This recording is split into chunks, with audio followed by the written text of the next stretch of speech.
In this tutorial, I'll show you how to activate evolution shards in Clash Royale.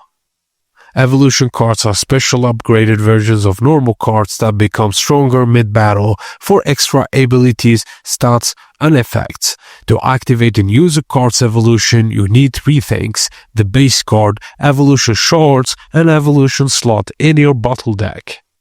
You cannot evolve a card until it's level 7.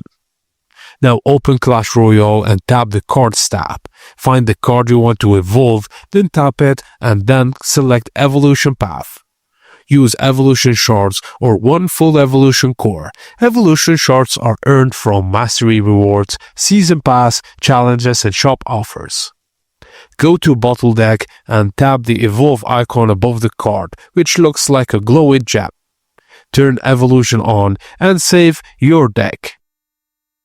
The card will be normal at first, and after you play the card once or twice, the next deployment will be evolved and stronger.